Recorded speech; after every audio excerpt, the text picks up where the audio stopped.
अस्सलामुअलैकुम। I am Ehsan Tariq और world times की स्पेशल एपिसोड में आप सबको वेलकम। 6 सितंबर की तारीख पाकिस्तान की हिस्ट्री के अंदर एक बहुत अहमियत रखती है। ये वो दिन था जब पाकिस्तान के ऊपर इंडिया ने रात की तारीकी में एक खुफिया अटैक किया और जिससे पाकिस्तानी अफवाज को मुख्तलिफ पॉइंट ऑफ व्यू पर इंगेज करने की कोशिश की गई। लेकिन सिर्फ 6 सितंबर को एक पर्टिकुलर एम्बिट के अंदर देखना काफ़ी नहीं होगा। इसके लिए एक किस्म का बैकग्राउंड और इसका पस मंज़र जानना ज़रूरी है। 6 सितंबर 1965 से पहले कश्मीर के ऊपर एक सर्टन नैरेटिव डेवलप करना ज़रूरी हो गया था और पाकिस्तान बहैसियत रियासत के तौर पर दुनिया की तवज्जो कश्मीर की तरफ लेकर आना चाहता था। इस रीज़न की बुनियाद पर मुख्तलिफ़ किस्म की आइडियोलॉजीज़ और प्लान्स तरतीब दिए गए, जिनमें सबसे इम्पॉर्टेंट था ऑपरेशन जिब्राल्टर। ऑपरेशन जिब्राल्टर एक ऐसा ऑपरेशन था जिसके ज़रिए कश्मीर के अंदर मौजूद कश्मीरी अवाम को एक किस्म की अपराइजिंग की तरफ लेकर आना, उनको अपने राइट्स के लिए जद्दोजहद करने पर मजबूर करना और उनकी सपोर्ट जो कि टैसिट और पैसिव लेवल पर की जाती थी वो प्रोवाइड करना था। तरीक़ाकार ये था कि कश्मीरी अवाम को एक हक़ खुद इरादियत की तरफ लेकर आया जाएगा और फिर वो अपनी राह के लिए, अपनी जद्दोजहद के लिए खड़े हो जाएंगे और इंटरनेशनलाइजेशन ऑफ कश्मीर इशू के इस मौके की वजह से एक इंटरनेशनल फोरम के ऊपर बड़े लेवल के ऊपर ये एजेंडा प्रेजेंट हो जाएगा। तो ऑपरेशन जिब्राल्टर जो कि काफ़ी मौक़ों की वजह से कंट्रोवर्सी का शिकार भी रहा है, वो 6 सितंबर की उन तमाम बैकग्राउंड्स के अंदर हिस्सा रहा। 1965 के अंदर सितंबर के अंदर दाखिल होते ही इंडिया की इनकर्जन्स बहुत ज़्यादा बढ़ चुकी थी, जिसमें प्राइमरली रन ऑफ कच्छ का इलाका इंपॉर्टेंट था और वहाँ पर भी दुश्मन के साथ पाकिस्तानी अफवाज ने काफ़ी अच्छे तरीके से मुकाबला किया और उनको मुंह तोड़ जवाब दिया। उसके बाद आखिरकार फाइनली 6 सितंबर की रात को पाकिस्तान के ऊपर इंडिया ने अटैक कर दिया। इसके लिए जिस सेक्टर का इंतखाब किया गया था वो लाहौर का वाघा सेक्टर था। उम्मीद ये की जाती थी दुश्मन की तरफ से, इंडिया की तरफ से, कि पाकिस्तान के अंदर एक स्विफ्ट अटैक किया जाएगा और उस अटैक को जल्दी से एरिया ऑक्यूपाई करके ज़्यादा सॉलिडिफाई कर लिया जाएगा। लेकिन इसके बरक्स हुआ और हिस्ट्री हमें ये बताती है कि पाकिस्तानी फ़ौज ने बहुत ही अच्छे तरीके से एक बड़े ही स्ट्रॉन्ग फुटिंग के ऊपर आकर दुश्मन का मुकाबला किया। ना सिर्फ ये बल्कि इंटरनेशनल एजेंडाज और इंटरनेशनल पावर्स की जो अजम्पशन थी उसको भी गलत साबित कर दिया। यूनाइटेड स्टेट्स की काफ़ी डीक्लासिफाइड रिपोर्ट्स के मुताबिक ये एक्सपेक्ट नहीं किया जा रहा था कि पाकिस्तान हर लिहाज से इंडिया का मुकाबला कर पाएगा, लेकिन उसके बावजूद हमारे पास ऐसे जय्यद किस्म के ऑफिसर्स, सोल्जर्स और लोग मौजूद थे जिन्होंने कुर्बानी की मिसालें देकर एक बहुत ही डेफिनेट किस्म की विक्ट्री पाकिस्तान के लिए हासिल की। इस इक्वेशन के ना जब 1965 की वॉर होती है पाकिस्तान के और इंडिया के दरमियान, तो वो जो एक्सपेक्टेशंस थी पाकिस्तान की विद रिस्पेक्ट टू यूएसए कि वो उनकी मदद करेगा, owing to the treaties that have been signed previously in the last decades of the 50s। तो 4 इंपॉर्टेंट ट्रीटीज थी, सीटो, सेंटो, म्यूचुअल डिफेंस और बायलैटरल डिफेंस की। यूएस ने किसी भी एक ट्रीटी का पासदारी ना की और ना ही पाकिस्तान की कोई मदद की। इस वजह से बहुत सारी क्लैरिटीज़ मिल गई थी अयूब खान को, और उन क्लैरिटीज़ में एक क्लैरिटी तो ये थी कि पाकिस्तान इंडिया के मुकाबले में जब भी जंग करेगा तो it will be considered alone. तो हमें एक पॉलिसी ऑफ सेल्फ रिलायंस की तरफ मूव करना चाहिए, जो कि बहुत लेट एरा के अंदर 80s के अंदर जाके ईरान ने डेवलप की थी। तो पाकिस्तान सेल्फ रिलायंस की तरफ बहुत ज़्यादा अर्ली आ गया था।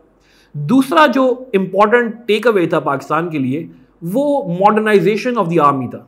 हमारी आर्मी काफ़ी पुराने इक्विपमेंट के साथ, पुरानी चीज़ों के साथ जंग के मैदान में उतरी थी। तो थर्ड पॉइंट वो इसी से जुड़ा हुआ आता है, मॉडर्नाइजेशन ऑफ मिलिट्री इक्विपमेंट से, कि हम किस तरीके से दौरे जदीद का असलहा ऐड कर सकते हैं अपनी फ़ौज के अंदर। और उसके लिए पाकिस्तान के पास जो कलीदी किरदार अदा करने की गुंजाइश रखती थी वो यूएस था, और यूनाइटेड स्टेट्स के पास ही वो तमाम वेपनरी मौजूद थी जिसको इस्तेमाल करके हम लोग एक बेहतर आर्मी की तरफ जा सकते हैं। सो डिस्पाइट द फैक्ट कि पाकिस्तान के बहुत अच्छे ताल्लुकात नहीं थे 65 की वॉर के अंदर यूनाइटेड स्टेट्स के साथ, स्टिल हमें एक किस्म की कोalition मेंटेन करनी पड़ी फॉर द ग्रेटर गुड और एक बड़ी आज़ादी के लिए। एक और पॉइंट जो की टेक अवे समझा जाता है वो रीजनल सिक्योरिटी का।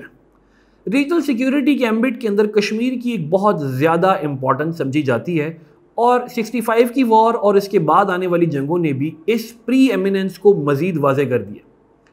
इट इज़ नाउ इम्पॉसिबल कि कश्मीर को ऐड किए बगैर किसी किस्म का कोई फ्यूचर डिसीजन लिया जा सकता है। पाकिस्तान और इंडिया के दरमियान ना सिर्फ एक आहनी दीवार कश्मीर की सूरत में आ चुकी है, बल्कि अगर रीजन ने इकोनॉमिक डेवलपमेंट या फिर सिक्योरिटी पोर्टफोलियो को नॉर्मलाइज करना है तो उसके लिए बहुत सख्त ज़रूरत है कि कश्मीर के इवेंट के ऊपर एक बायलैटरल किस्म का डायलॉग कंडक्ट किया जाए और कश्मीरी अवाम, पाकिस्तान और इंडिया ये तीनों एक पॉइंट के ऊपर मुत्तहिद हो सकें।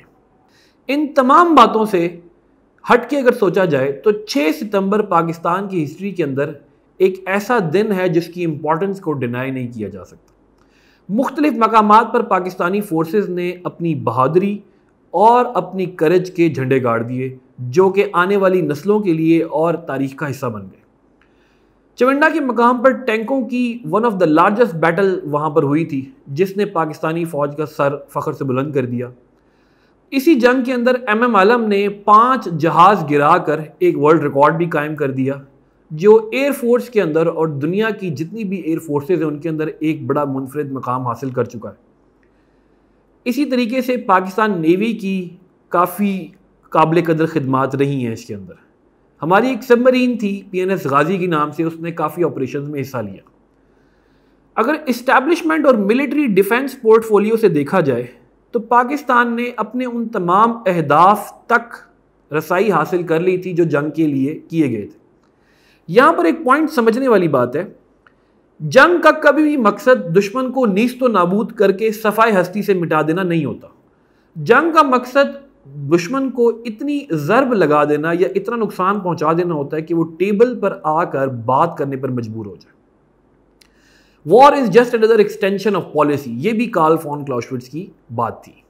तो पाकिस्तान ने ना सिर्फ अपनी तमाम बॉर्डर का डिफेंस किया, बल्कि कुछ आगे 6 से 8 किलोमीटर आगे बढ़कर खेमकरन के मकाम तक रसाई हासिल कर ली थी, जो कि बाद में ताशकंद डिक्लेरेशन के अंदर हमने वो इलाके इंडिया को वापस किए गए थे। पाकिस्तान अपने अहदाफ में ज़्यादा कामयाब रहा था। 6 सितंबर के बाद एक और चीज़ जो हम लोगों ने वक्त के साथ साथ सीखी थी वो इंडिया के बारे में मज़ीद कॉन्शियस हो जाना। पाकिस्तान इस नई सदी में आने के बाद, जब से न्यूक्लियर पावर बना है और उसके बाद जो डिफेंस पोर्टफोलियो डेवलप हो चुका है, उसमें ये बात काफ़ी मुश्किल समझी जाती है कि इंडिया इस किस्म की किसी हरकत की कोशिश दोबारा कर सकता है। इंडिया मिनिमम इंटरवेंशन पॉलिसी की तरफ कार फरमा है और पाकिस्तान को किसी बड़ी जंग में बुलाने के लिए इंडिया के पास खातिर खा ग्राउंड मौजूद नहीं है और ना ही ये जियोपॉलिटिकली कोई बहुत अच्छी स्ट्रैटेजी समझी जाएगी। और इसका सेहरा 6 सितंबर वाली रात को और उसके बाद आने वाले वाक़यात को पाकिस्तान ने जिस तरीके से इंडिया की फोर्सेस से पाकिस्तान का दिफा किया उसको जाता है। सो पाकिस्तान को फ्यूचर में ये देखने की ज़रूरत है कि हम किन तरीक़ों से वॉर के एवेन्यू से लेकर पीस के एवेन्यू की तरफ आ सकते हैं।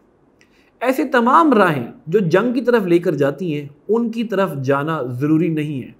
It should be avoided as much as possible.